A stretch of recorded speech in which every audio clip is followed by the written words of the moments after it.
Kitty, thank you for introducing me.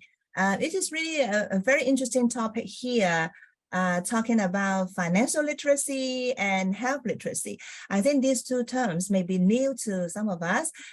So I think this is the time for us to think about what they are. So my presentation is short, it's only 20 minutes. So I try to present to you some of the challenges that we have in the long-term care services.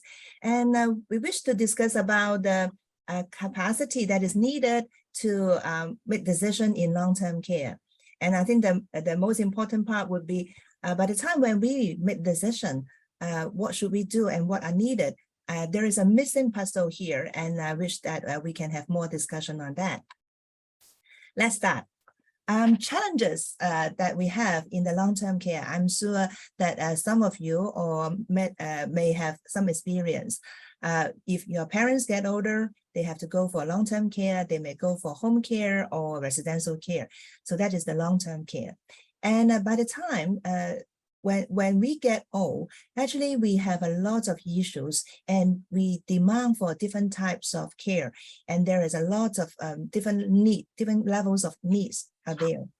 And the government, families and individuals are very helpful to offer some kind of care and treatment to the older people. But having said that, we know that in the society, we have more older people nowadays, and so the resources may not be enough for everybody. So in that situations, there is an issue of limited resources. Although we have been trying hard to provide as much as we can, but the demand of care could be unexpectedly high due to the large number of older people and the sudden change of their conditions. So in that situations, that could be quite challenging to both the older people as well as their family members. When we talk about providing care in long-term care settings, we look for manpower, we look for people to help out. We often hear that in the residential care home, we do not have enough personal care workers or nurses to help out. So this kind of shortage of manpower is all over the world. I think that is not limited to any particular place. So that's why different people would like to help out. We often heard about that the stakeholders, like the industrial people, try to think about whether technology can help out, or the service providers who provide private service would also think about that whether long-term care can be provided in a private self-financed mode as well. So in that sense, a wide range of stakeholders are in place in the long-term care settings. Hong Kong is a very small place, and yet we can be distant from one another. But having count on those countries who is really large, and I think the long-term care service would be demanding in a way that we have to face the challenge of geographical distance. When we talk about the demand of care, we talk about how urgent the care is. So time is the most demanding part. Sometimes we look for activities immediately, or even though they are in the long-term care settings. So there are choices over there. By the time when we look at the long-term care, actually we think about that whether we would like our family members to help out solely, or actually we want to get somebody to help out and then we pay for them. So there's a dilemma over here for the older people to think about whether they should go for paid staff or they should just ask the family members to help out. Same situations to the mode of delivery of the care. It can be in a home base, it can be in a center base, or institutional base. That means the older people have to think about that whether they would like to be taken care at home or in the daycare center or even in a residential care home. So it's all about the choice that the person has. And at the same time, many countries provide very good public health services. Like Hong Kong, most of the health services we are using are public service, and the government has subsidized quite a lot. But having said that, private service would also be available in the long-term care settings. So we think about whether we would like to pay by ourselves or that is paid by the government, or even think about that there is a co-payment between the government as well as the clients. That would be a very interesting discussion among this kind of payment model, and that would affect the choice of our care as well. In many countries, we have health insurance to cover the long-term care. And in Hong Kong, we have community healthcare vouchers that is provided by the governments, so that the older people can actually receive community care with this kind of vouchers. And in some occasions, family members are willing to pay out of their own pocket as well.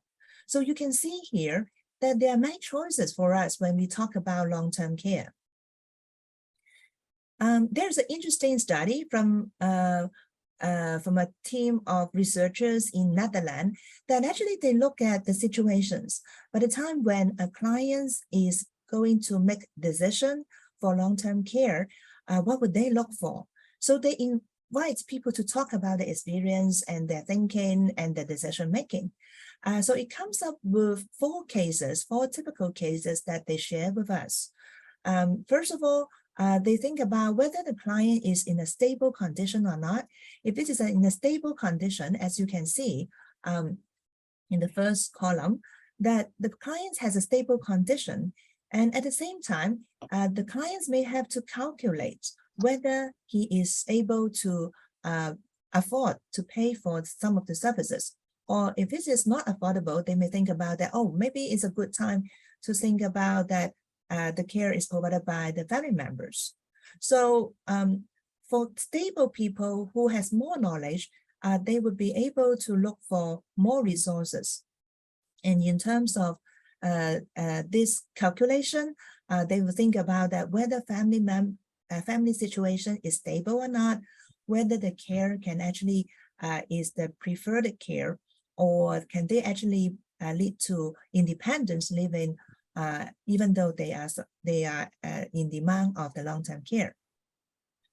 Another situations would be the clients are in unstable contexts, and that situations they will think about that what would be the environment that they can go for if they look for long-term care, and would they change their preference due to the availability of the resources as well. So in conclusion of this study, actually, they suggest that when we make decision for long-term care, actually we have to consider the stable condition as well as calculating the challenges that they have. But after looking at this study, I'm thinking of the other way. I can consider that when we make decision in the long-term care, it is not only limited to the conditions or availability, but it's all about their health literacy and their financial literacy. Why do I say that? Let me go through the definition of these two terms before we move on to discuss. Health literacy is all about the ability to assess, understand, appraise, and use the information. And this information are basically the health information provided by the healthcare professionals or different parties. So when you are able to assess, that means to get the information, are you able to understand it thoroughly? Are you able to critically appraise to see whether this information are right or wrong, or can you use the information? And the most important is that having all this done, can you make the decision about your health care? So that is a health literacy. So health literacy has been discussed and in around the world for some years already. And I've been working on health literacy for some years, and I just like to quote a very typical examples to use so that you can understand about the importance of health literacy. Here, the study that we do is to investigate whether health literacy can actually affect one's behavior. Now, I took a model called the IMB model, that is the information, motivation, and behavioral model here. I assume that when we have the information, basically, we would change our behavior. And if we are motivated by ourselves, that is personal motivation, or motivated by other people, like the doctors, then you would consider to change your behavior. So this kind of logic is quite well accepted. So if you have information, if you have motivation, obviously your behavior may change. But then the question comes is that, would health literacy also change our behavior? So the study here, actually I used the path analysis to find out that health literacy has direct relationship with the behavior. And it also have some role to play. It is a mediator. It actually, even though if you have information, if you don't have the ability to understand the information, you won't be able to change your behavior. So that means here the path is that the information with behavior, you can see the dotted line over there. That means that information cannot directly change our behavior. It has to go through health literacy. That means that a person must possess information as well as health literacy before they change their behavior. Same to the motivation. You have a lot of motivation to change your behavior that exists, but at the same time, if you have motivation and you have the ability to understand those information, that is a health literacy, and then your behavior will be changed. So that illustrates to you that health literacy is important for us to change our behavior and finally make a decision. What about financial literacy? Financial literacy is also a new term to many of us. We think about financial literacy when we talk about that, whether we manage to understand those investment, can we manage our budget, can we have enough money to pay for our rent, and do we have money to pay for some investment as well. So it's all related to our day-to-day life. So financial literacy is the skills, is the ability to understand and effectively use various types of financial skills so that we can manage our financial status, do the budgeting, as well as consider some investment. This is important because that affects the quality of life and affects our choices and even our health. So when we talk about financial literacy, we are talking about whether you have the ability to do some calculations that is related to the interest rate. I think the most important would be you have to learn about what is a compound interest. If you get $100 today, if you have a 2% compound interest over 2 years, you have more than $102. So the compound interest, the understanding of that would be very important. And at the same time, you have to think about that, do you understand about the inflation? Everyone that knows that inflation makes us buy less. So if you understand the balance between inflation and the interest rate, your life may be better. Same to the understanding of the risk diversity. If you can diversify your risk, then you could ensure that you have enough money when you get old. So having get to know about this financial literacy may not be enough. We want to know about the current phenomena in different countries as well as in different age group as well. Let me show you by age, okay? So we have an analysis done in America that you can see that older people are in disadvantage here. Their financial literacy score is comparatively lower than the young people. And the older the person is, the financial literacy score will be lower. And if we look at across different countries here, we just have a little information from the developed countries, Germany, Canada, UK, US, Hong Kong, and China. But you can see that Hong Kong and China, the financial literacy score is a bit lower compared to Germany, Canada, and UK, and USA as well. So you can see that education is very important in our region so that people can know more about financial literacy. And that's also reflects that we have to do more financial literacy education in Hong Kong and China. So coming back to talk about long-term care, from time to time, we have to make the decision whether treatment should be given to the older people. So older people would like to consider as well together with the family members.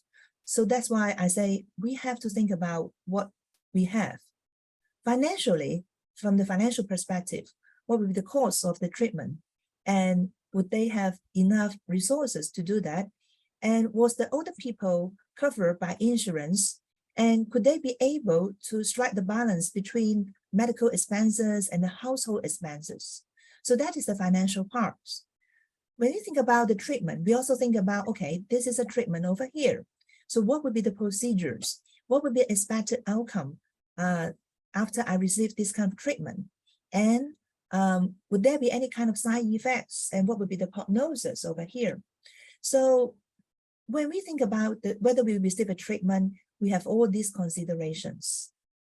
So with that, I would argue and say, yes, we have health literacy. We advocate for that. And at the same time, I think we talk about financial literacy. But the overlapping part of the two would be the financial health literacy. Financial health literacy is really a multifaceted concept that has not well established by now. I would say that we cannot simply combining health literacy and financial literacy together as one and call it financial health literacy. Because by the time when we think about the complexity in long-term care, we are talking about whether the person has the ability to analyze the situation, in particular, the financial resources, the expenses that one can afford, to make the decision to see whether that health services should be adopted. So that is a complicated issues. With that, we try to understand a little bit more about financial health literacy. So that's why we conduct a scoping review to understand what is the current situations. So it turns out that we actually found out that financial literacy and health literacy at the moment, it is considered as two big domains. Sometimes people would consider to combine the two scores together and work it out. But I would argue and say, no, this is not the reality. Maybe we should think about more in depth. When a person is healthy, the person would be able to think about how to manage the money. The money is managed for their health, and whether they actually understand about the health insurance, and that is for preparing for the sick time. And by the time when the person is sick, I think that is a time to make a decision about the health services to receive. So the decision has to be made based on the resources, based on the understanding of the health issues. And of course, they have to take medications, they have to receive treatment, they have to go to hospitals, they have to understand and manage the medical bills as well. So when a person is sick, these situations actually exercise the health literacy, financial health literacy. So in the long-term care settings, similarly, they have to plan ahead for that. So to plan for long-term care, I think that we have to determine that whether we have the ability to determine the importance of retirement and the long-term care planning. And also, we may need to find out that what kind of resources can be utilized so that we can prepare for the retirement and long-term care. And at the same time, we have to think about that what kind of potential healthcare needs are there, and could we be able to allocate some budget for this kind of long-term care expenses? And at the same time, what would be the options? If the options are over there provided by the service providers, can we understand about the availability of this kind of options? And lastly, would be whether we can select by ourselves the appropriate options for the long-term care insurance. So I just give you a very brief overview and just hope that with the introduction of that, we would be able to think about more to the financial health literacy. This is an emerging concept, and that actually affects our healthcare decision-making and health outcomes as well. I'm sure that many work can be done in the future, not only by the healthcare professionals, but also by the social professionals, financial educators, and the government. That is a paper that I published recently. Then if you're interested, go ahead and read it. And I thank you for attending this very short talk. And I hope that we can have more discussion later on. Thank you.